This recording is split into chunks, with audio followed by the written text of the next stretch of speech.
News of the victory at Kepler Station spread across the galaxy faster than light itself. On 1,000 worlds, beings who had never heard of humans suddenly knew their name. The species that had defeated the invincible Vexthal Empire in a single battle became the subject of countless discussions in council chambers, military academies, and scientific institutions. Commander Zithkar stood in his office aboard the Harmony of Stars, reading reports that still seemed impossible to believe. The Vexthal fleet had suffered 90% casualties. Their remaining ships had retreated to the outer rim and showed no signs of launching new attacks. Most shocking of all, the human forces had accomplished this victory with minimal losses to their own units. A soft chime announced a visitor. General Morrison entered the office, looking tired but satisfied. The human commander had spent the past week helping coordinate prisoner transfers and salvage operations. "The final casualty reports are in," Morrison said, placing a datapad on Zethkar's desk. Human losses: 12 killed, 37 wounded. Allied forces: 43 killed, 96 wounded. Total enemy losses: over 15,000. Zethkar stared at the numbers. How is this possible? The Vexthal have never suffered such a defeat. They have conquered dozens of systems using the same tactics. They conquered systems defended by civilized military forces, Morrison replied. Forces that fought according to established rules and accepted defeat when the cost became too high. We fight according to one rule only: win. Dr. Kane entered the office carrying a thick folder of documents. The scientist had been working nonstop since the battle, analyzing every aspect of the Vexthal technology and biology. His findings would reshape galactic understanding of warfare. "Commander Zethkar, I have completed my preliminary analysis," Kane said. "The Vexthal are not actually superior warriors. They are simply more willing to accept casualties than civilized species. Their technology is roughly equivalent to yours, but they use it without regard for their own survival." "Then why were they so successful against other species?" Zethkar asked. "Because other species retreat when faced with unacceptable losses," Kane explained. "The Vexthal built their entire strategy around psychological warfare. They count on their enemies giving up rather than matching their brutality." Captain Rodriguez joined the meeting, fresh from debriefing sessions with her pilots. The battle had made her squadron famous throughout the galaxy, but she seemed more interested in the tactical lessons than the glory. "The alien pilots are quick learners," she reported. "Once they understood that survival mattered more than formation flying, they adapted well. Give them 6 months of training, and they will be formidable." Colonel Brennan entered last, carrying reports from the prisoner interrogations. The Vexthal captives had been surprisingly cooperative once they realized their empire was broken. Fear, it seemed, was a universal language. "The prisoners have provided detailed intelligence about Vexthal military installations," Brennan said. "Their remaining forces are scattered and demoralized. Most of their client species are already declaring independence." Zethkar processed this information slowly. An empire that had terrorized the galaxy for decades was crumbling because they had finally met opponents who refused to be terrorized. "What happens now?" he asked. "Now we make sure this never happens again," Morrison replied. "We establish training programs so that other species can defend themselves. We create rapid response teams that can deal with threats before they become galactic crisis." Over the following months, human instructors spread throughout the galaxy. Former enemies became students as military academies added courses on unconventional warfare, psychological operations, and combat effectiveness. The concepts that had once seemed barbaric to civilized species became standard doctrine. Admiral Cassara visited Earth 6 months after the battle. The crystalline being's ship approached the blue world that had produced such deadly warriors. What she found surprised her completely.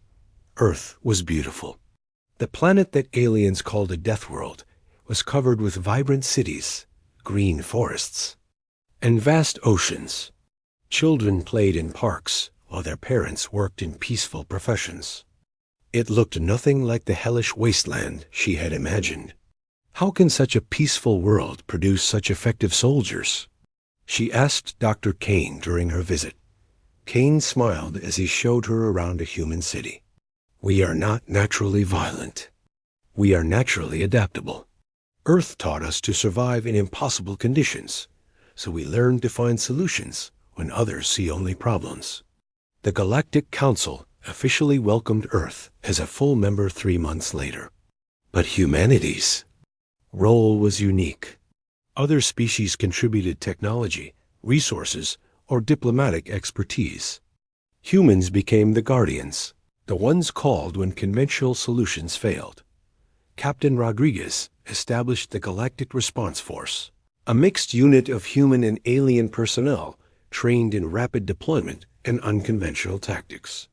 There, ships patrolled the outer rim, ready to respond to threats that normal military forces could not handle.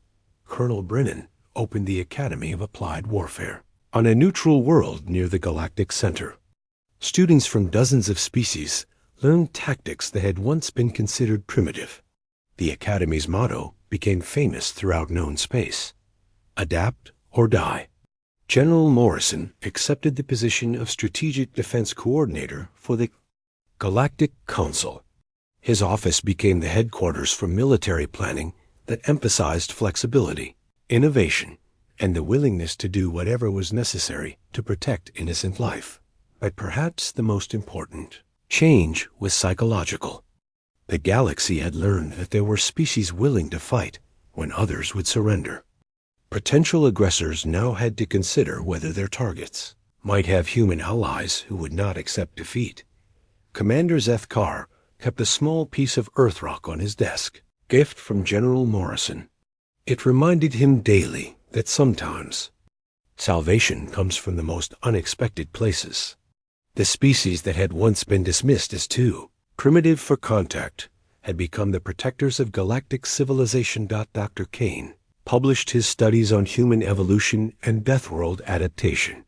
His work became required reading in xenobiology courses throughout the galaxy. The key insight was simple but profound. Harsh environments do not just kill the weak, they strengthen the survivors. Years later, when other hostile empires threatened the galaxy, they found themselves facing not just the advanced technology of peaceful species, but the adaptive ingenuity of humanity. Pirates, slavers, and would-be conquerors learned to fear the small blue world whose children had learned to turn any disadvantage into a tactical advantage. The humans never sought to dominate the galaxy. They had seen enough of war to value peace above conquest. But they also understood that peace could only be maintained by those willing to fight for it when necessary. In council chambers throughout known space, a new phrase entered the diplomatic vocabulary.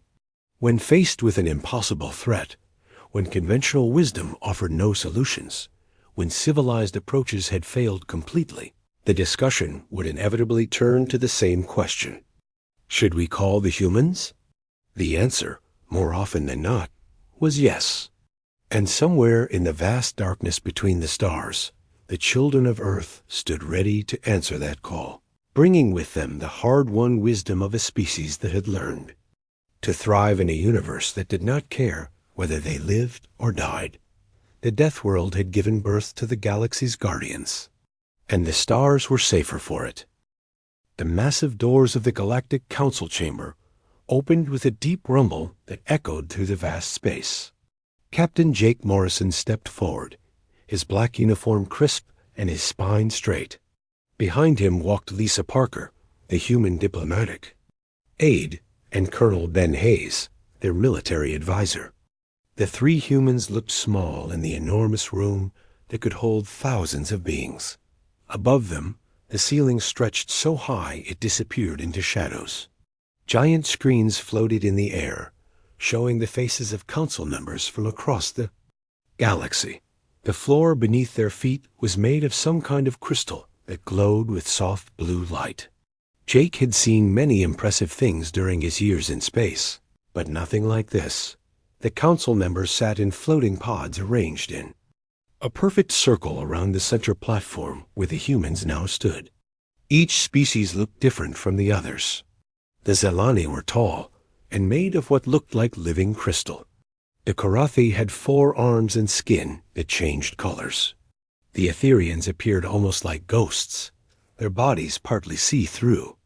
At the highest point sat the Architects, the oldest species in the galaxy, looking down at the humans with eyes that had seen thousands of years pass by. Jake knew this was not going to go well. The humans had been in contact with the galactic community for only 3 years, but already there were problems. Too many problems. A voice boomed through the chamber, speaking in the universal language that all space-traveling species used. The Galactic Council calls this session to order. We are here to decide the fate of the species known as humans. The crystalline Zelani prosecutor rose from her pod. Her name was Vexthara, and Jake had met her before during earlier meetings. She was not friendly then, and she looked even less friendly now. Honored council members, Vexthara began, her voice clear and cold. We have gathered evidence about the human species that shows they are too dangerous to join our galactic community. They have a history of violence that spans their entire existence. The screens around the chamber lit up with images from Earth. Wars, battles, cities burning, soldiers fighting. Jake watched as his species' darkest moments played out for all the galaxy to see. Look at their history, Vexthara continued. They have fought wars for thousands of years. They have used weapons of mass destruction against their own kind. They have enslaved their own people. They have destroyed their own environment. This is not the behavior of a civilized species. A Karathi delegate stood up next. His skin turned red, which Jake knew meant anger or excitement. The humans expand too fast. In just 50 years, they went from 1 planet to 20 colonies. They take resources without asking. They build military bases on every world they touch. They are like a disease spreading through space.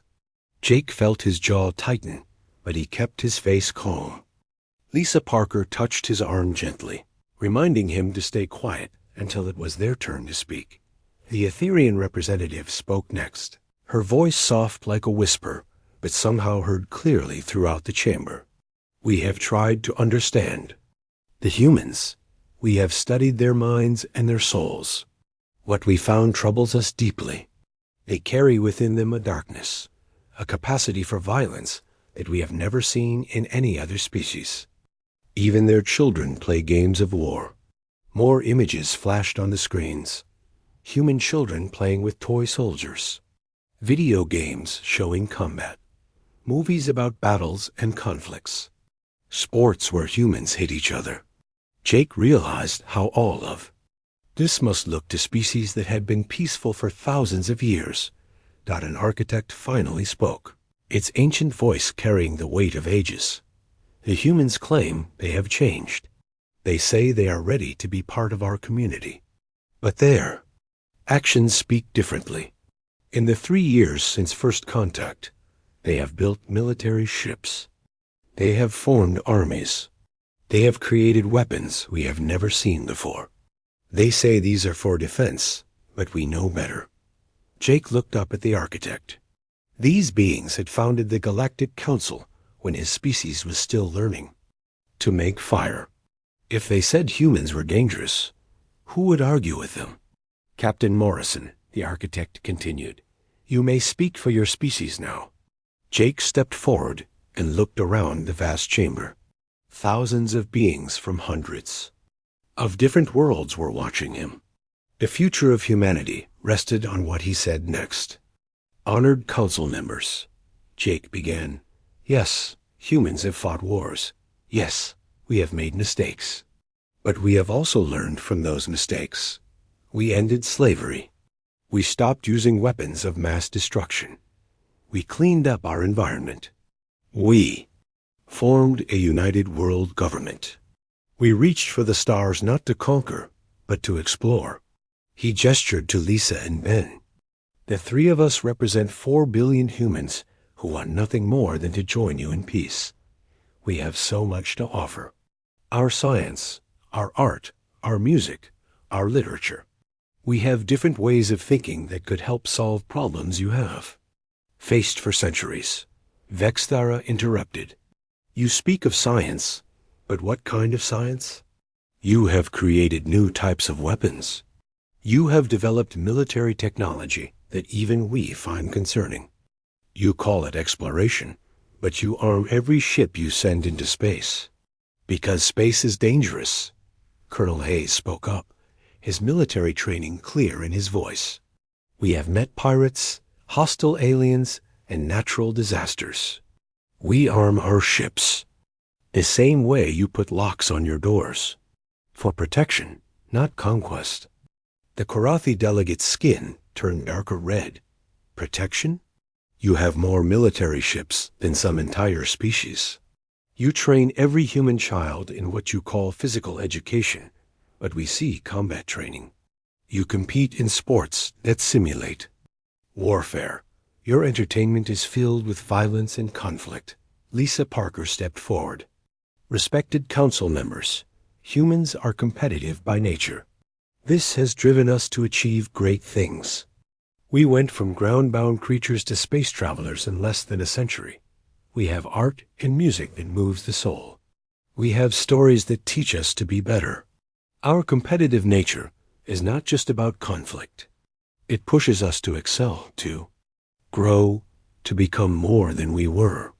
The Etherian representative shook her head. But at what cost? You consume resources faster than any species we have known. You reproduce rapidly. You spread across space like a flood.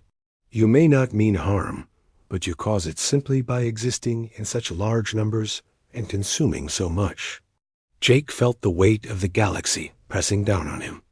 Every argument they made was turned against them. Every strength was seen as a threat. The ancient architect spoke again. Captain Morrison, your species may have potential for good, but the risk is too great. In our long experience, we have seen species like yours before. They start with good intentions, but their nature eventually shows itself. The galaxy cannot take that risk. Then what are you saying?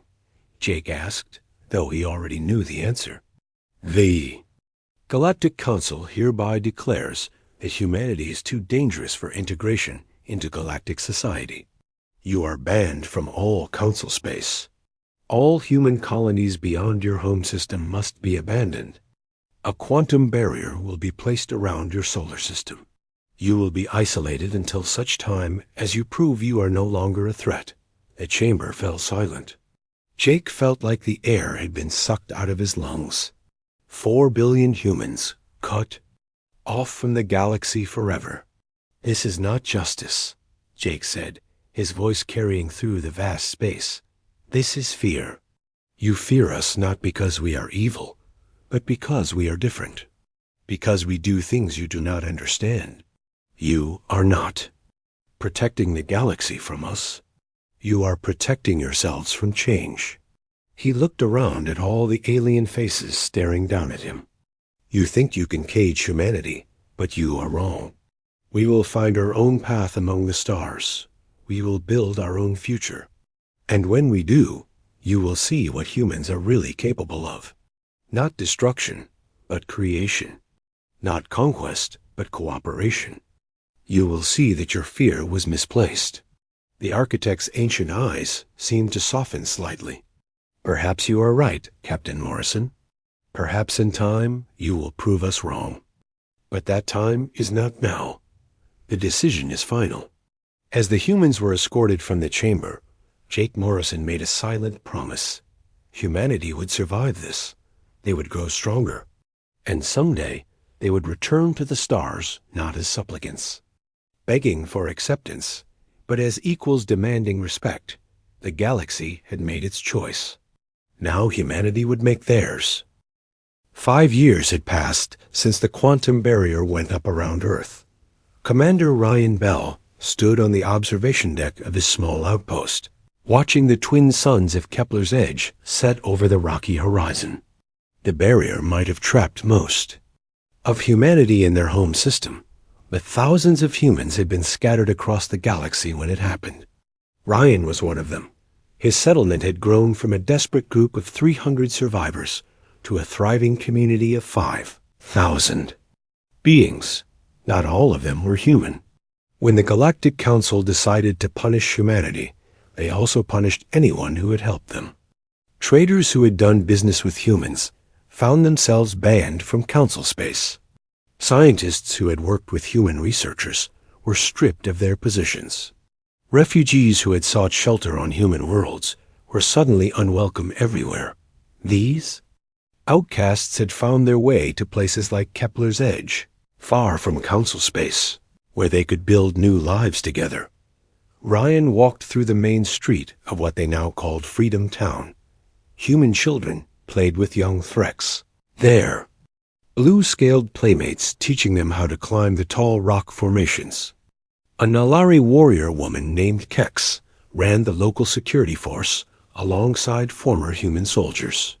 The elderly Etherian called Whisper worked in the hospital, her gentle healing abilities saving lives that human medicine alone could not. "Commander." "Bell," a voice called out. Ryan turned to see Dr. Amy Foster jogging toward him, her face excited. Amy had been a quantum physicist working on a research station when the barrier went up. Like many humans, she had been forced to make a new life. In exile. "What is it, Amy?" Ryan asked. "I think I found something big," she said, catching her breath. "You need to come to the lab right now." Ryan followed Amy through the winding streets to the laboratory they had built in a converted mining facility. The place was full of equipment, salvaged from abandoned ships and trading posts.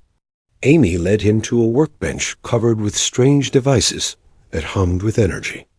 "Remember how the Council used quantum technology to build the barrier around Earth?" Amy asked.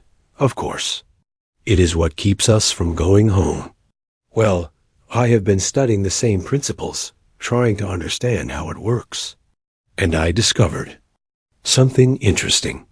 The quantum fields they use for barriers can also be used for communication."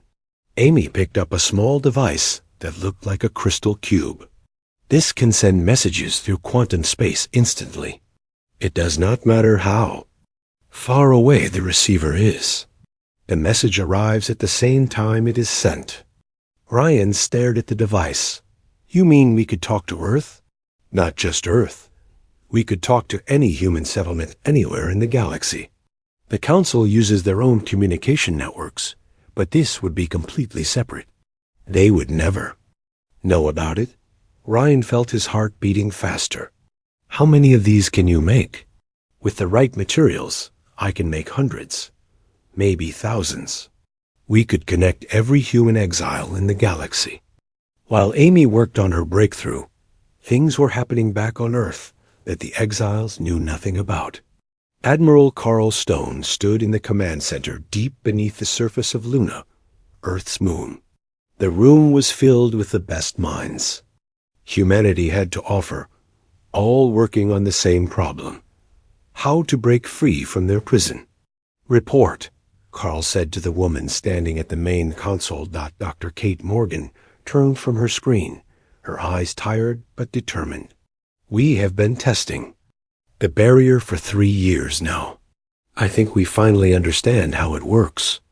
She pointed to a display showing the solar system surrounded by a shimmering wall of energy. "The barrier is not solid. It is made up of millions of small quantum fields linked together. Each field supports the others. But if we could disrupt enough of them at the same time, the whole thing would collapse," finished Tony Clark, the chief engineer. "But the power requirements would be enormous. We would need to focus the entire output of our fusion plants for several hours. Then we build more plants," Carl said. "How long?" 2 years, maybe 3, Tony replied. But there is another problem. We can only create a small opening, and it would only last for a few minutes. Maybe long enough to get one ship through. Carl nodded. One ship is all we need. If we can make contact with our people out there, we can coordinate our efforts. Dr. Kate Morgan pulled up another screen. There is something else. While we have been trapped in here, we have been able to develop new technologies without any outside interference. Our ships are now faster and stronger than anything the Council has. Our weapons are more advanced. Our shields are better. They thought they were containing us, Carl said with a slight smile. Instead, they gave us time to grow. Back on Kepler's Edge, Amy Foster made her first successful transmission. The quantum communicator hummed to life, and suddenly voices filled the laboratory. Human voices from a dozen different worlds, all talking at once. This is Colony 7 calling. Can anyone hear us? New Haven Outpost reporting. We thought we were alone. Mining Station Beta here. We have been waiting for word from home for 5 years. Ryan took the communicator with shaking hands. This is Commander Ryan Bell at Kepler's Edge. We can hear all of you.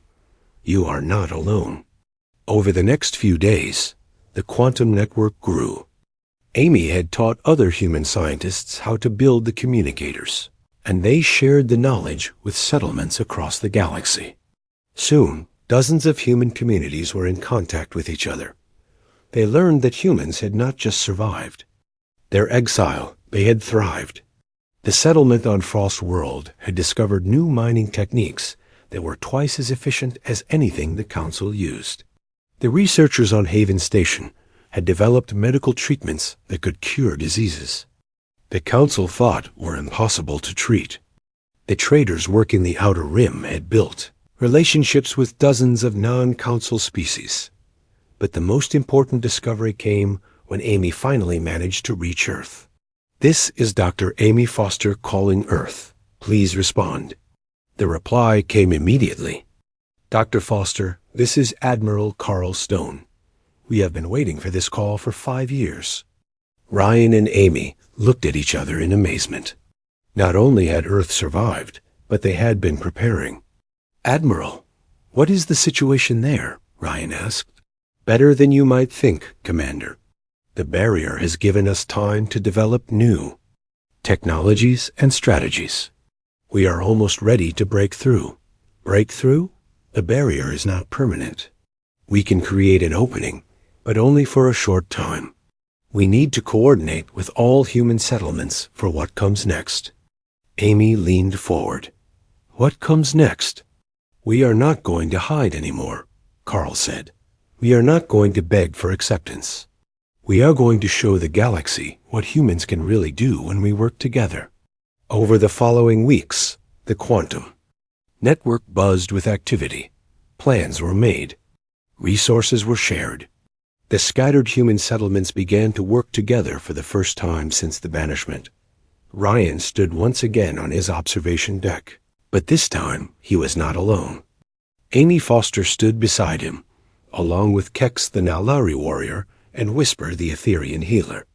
They had all become his family during the years of exile. Do you really think we can do this? Amy asked. Build our own civilization out here, away from the Council? Ryan replied. I think we already have. He looked up at the stars, knowing that somewhere out there, other humans were looking at the same stars and making the same plans. The Council had tried to end humanity's story by cutting them off from the galaxy. Instead, they had just given humanity a chance to write a new chapter. The barrier was supposed to keep us contained, Ryan said, but all it really did was give us room to grow. When we finally tear it down, the Council is going to discover that they did not imprison us. They set us free. In the distance, construction lights illuminated the framework of a new ship. It was larger than anything the humans had built before, designed with technology they had developed during their years of isolation. Soon, there would be more ships, and then more settlements, and eventually a new nation among the stars. Council had banished humanity from their galaxy. Now humanity would build their own. 7 years after the banishment, the outer rim of the galaxy had become a different place. Captain Steve Young guided his ship through the asteroid field of the Broken Crown system, moving carefully between the floating rocks.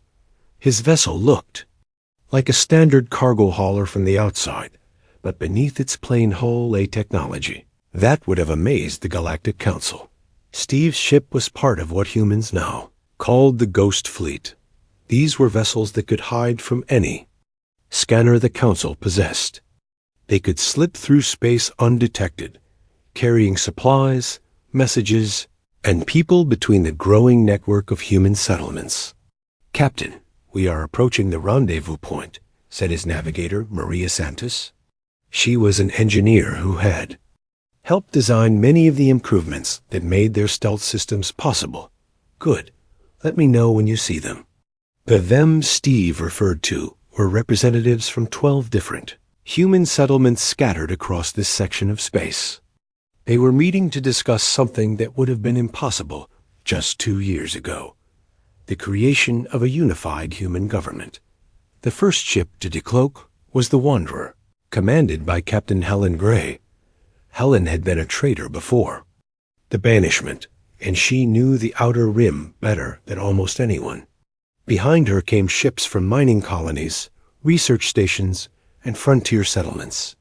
Each one represented hundreds or thousands of humans who had built new lives far from Earth.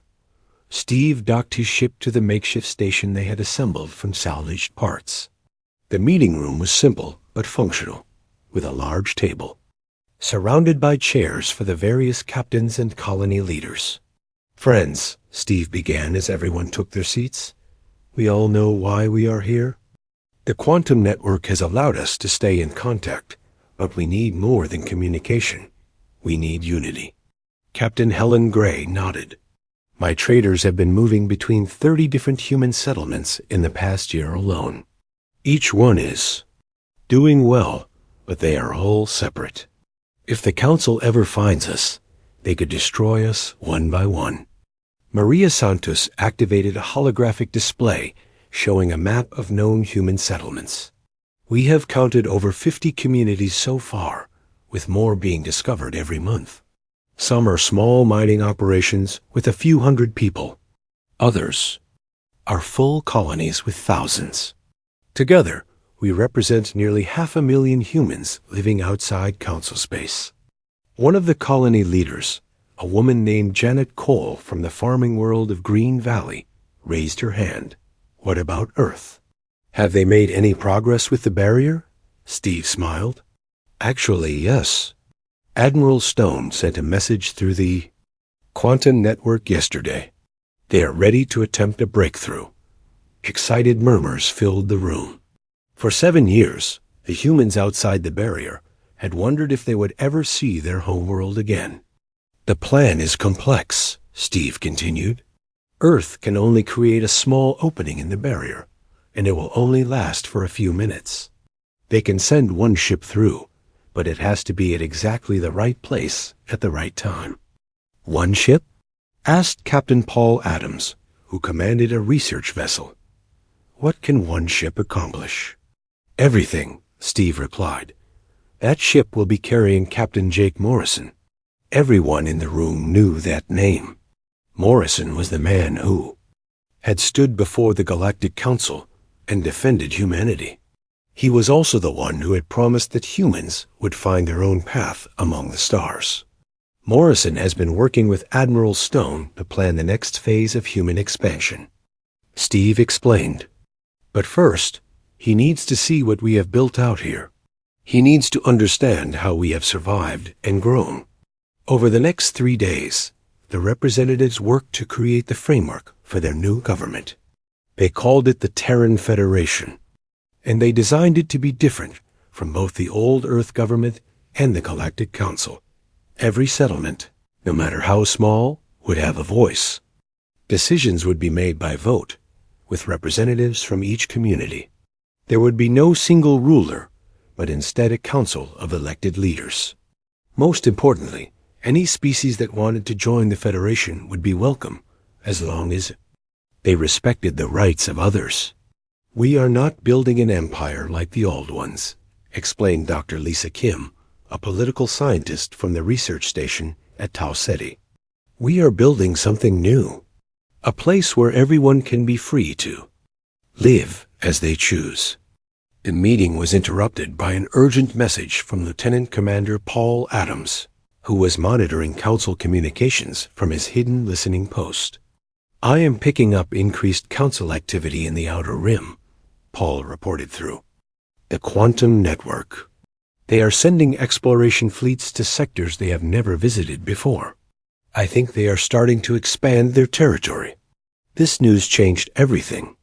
The Council had left the Outer Rim alone for centuries, considering it too dangerous and unprofitable to bother with. If they were expanding now, it meant human settlements could be discovered. "How long do we have?" asked Captain Gray. "Hard to say," Paul replied. "Their closest exploration fleet is about 6 months away from the nearest human settlement. But they are moving in our direction."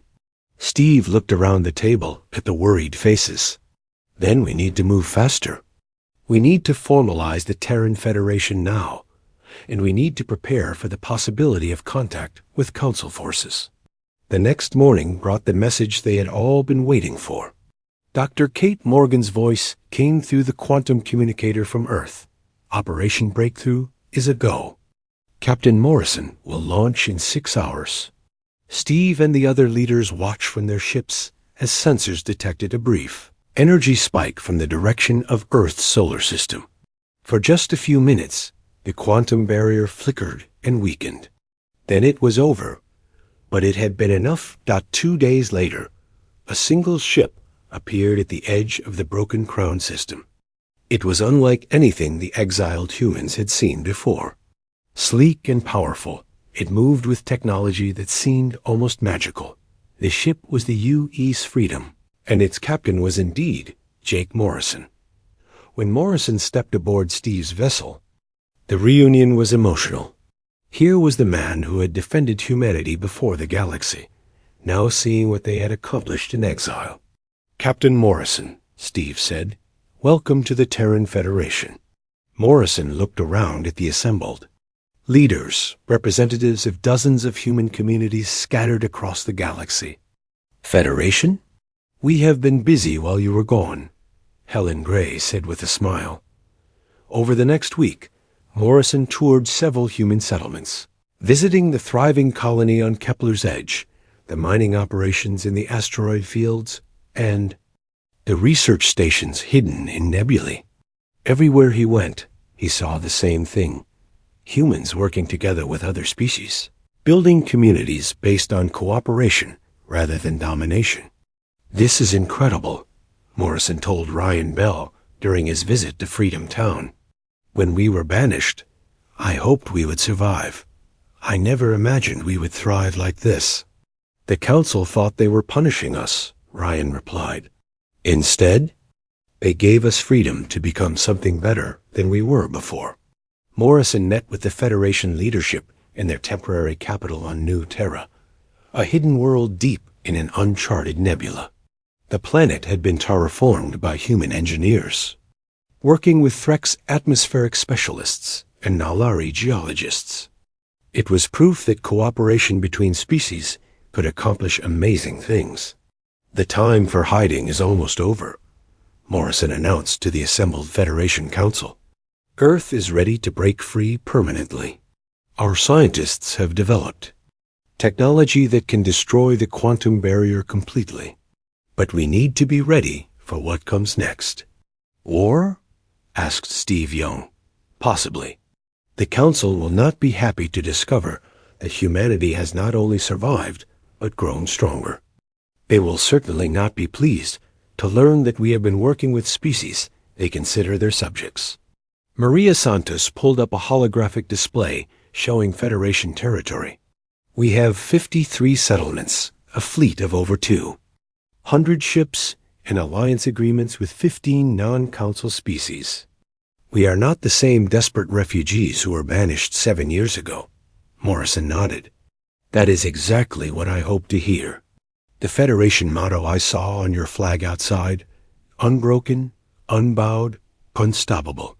That says everything about what we have become. He looked around the room at the faces of humans and aliens working together. The Galactic Council tried to end our story by cutting us off from civilization. Instead, they just gave us the chance to build a better civilization of our own. The meeting ended with the formal establishment of the Terran Federation as the official government of all human settlements outside Earth. Morrison was elected as the first Federation Admiral, while Steve Young became the civilian president. As Morrison prepared to return to Earth with news of the Federation's success, he made a promise to the assembled leaders. The next time I stand before the Galactic Council, I will not be begging for acceptance. I will be demanding recognition of the Terran Federation as an equal power in this galaxy. The exile was ending. The return was about to begin. 15 years had passed since the banishment, and the Terran Federation was no longer hiding. President Linda Cooper stood in the command center of New Terra, watching reports flow in from across Federation space. What had started as scattered groups of exiles had grown into an empire of over 50 worlds with a population of 10 million beings. Admiral Jake Morrison entered the command center, his uniform bearing the new Federation insignia. The Council fleet has been spotted entering the Outer Rim. They are 3 days away from Haven's Rest. Linda frowned. Haven's Rest was one of their most peaceful colonies, home to 30,000 civilians, including many families with children. The colonists there were farmers and researchers, not soldiers. Do we have any ships in that sector? Linda asked. Commander Rick Turner's intelligence vessel is nearby, but it is not a warship. The closest military fleet is 2 weeks away. Linda activated the quantum communicator. Get me Governor Sam Mitchell on Haven's Rest immediately. The response came. Quickly, Sam Mitchell appeared on the screen, his weathered face showing concern. President Cooper, we know about the Council ships. Our sensors picked them up this morning. Sam, you need to evacuate your people now. We can have transport ships there in 6 days? Sam shook his head. Ma'am, we have 30,000 people here. Most of them have never lived anywhere else. This is their home. Besides, where would we go? If we run now, we will be running forever. Linda understood his point, but she also knew what would happen if the Council found a human settlement. Sam, these are not explorers. This is a military expedition led by Admiral Zeekmer of the Korathi. His orders are to destroy any signs of human activity. Then maybe it is time to stop running, Sam replied. We have been hiding for 15 years. Maybe it is time to show them that we are not afraid anymore. Admiral Morrison stepped forward. Governor Mitchell, what are your defenses? We have the planetary shield system that Dr. Amy Foster designed. It can stop most weapons for a while. We also have the Colony Defense Force, led by Commander Nick Phillips. They are not professional soldiers, but they know how to fight. Linda closed her eyes for a moment. This was the decision she had hoped never to face.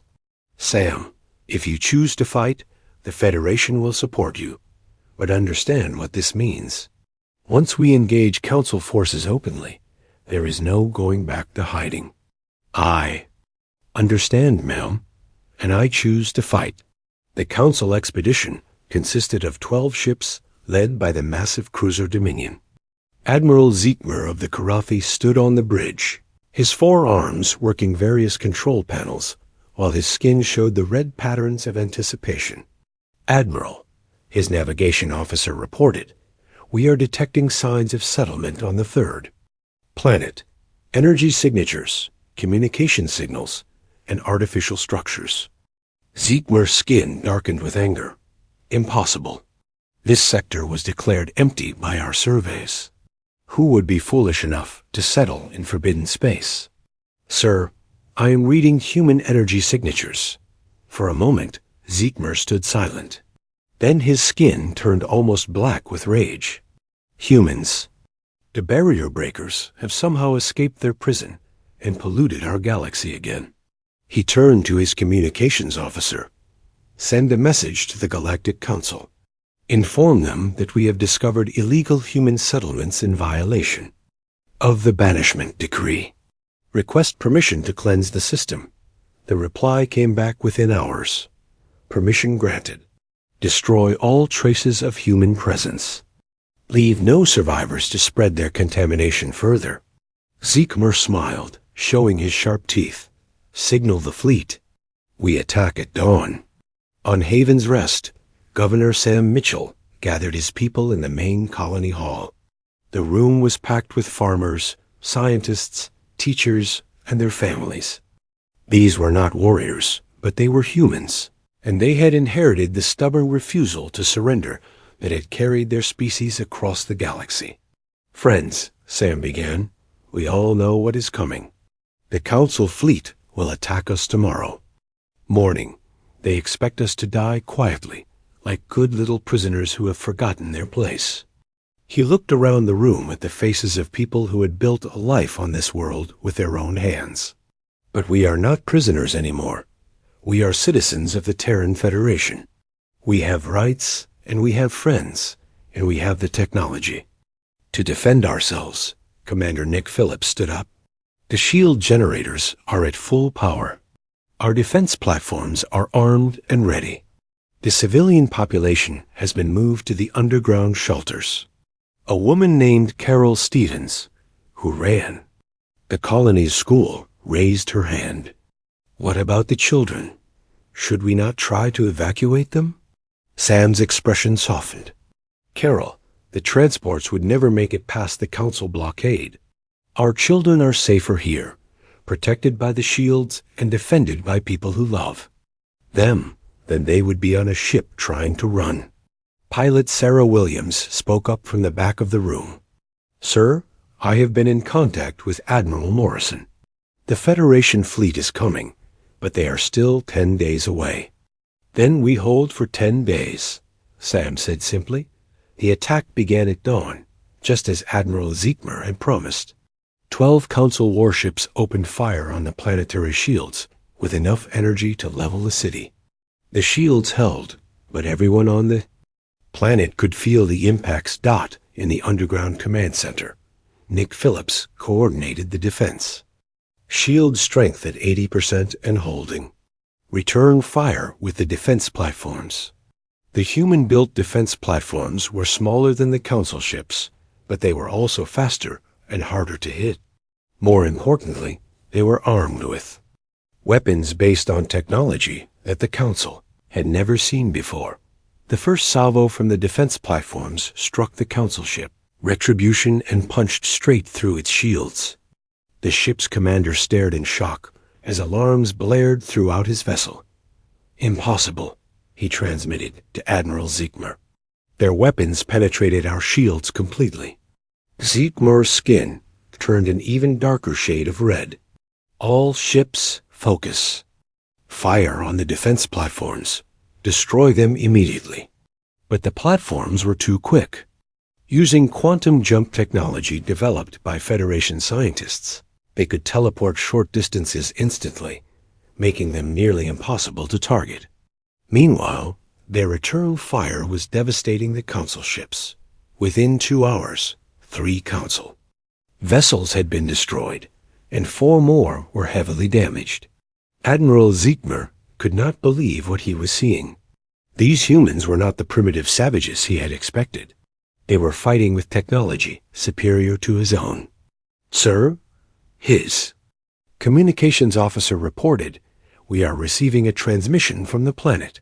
Governor Sam Mitchell appeared on the screen, standing in what was clearly a military command center. Admiral Ziegmer, this is Governor Sam Mitchell of Haven's Rest, Terran Federation. You are attacking Federation territory and Federation citizens. Withdraw immediately or face the consequences. Ziegler laughed, a harsh sound. Federation? You are exiles and criminals. You have no authority here. We have the authority of free beings defending their homes, Sam replied. And we have something else. At that moment, sensors throughout the Council fleet detected new contacts. Jumping into the system. Not one or two ships, but dozens. The Federation fleet had arrived early. Admiral Morrison's voice came over the communication channel.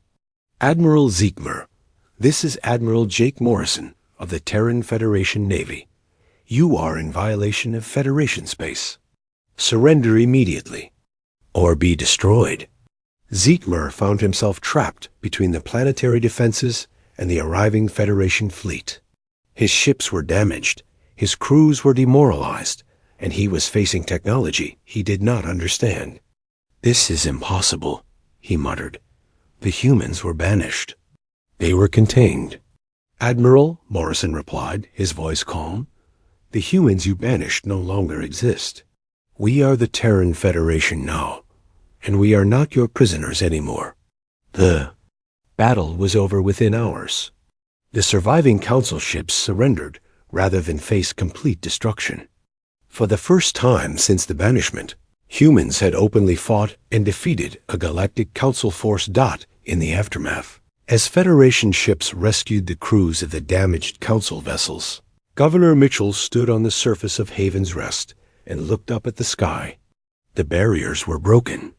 The hiding was over. President Cooper's voice came through the quantum communicator to all Federation worlds. Citizens of the Terran Federation, today we have shown the galaxy that we are no longer exiles begging for acceptance. We are a sovereign nation, and we will defend our people and our territory against all threats. She paused, then continued. The Council tried to cage us because they feared what we might become. Today, they learned that their fears were justified. We have become exactly what they were afraid of, free. The news of the Battle of Haven's Rest spread through both Federation space and Council territory like wildfire. The humans were back. They were strong, and they were no longer hiding.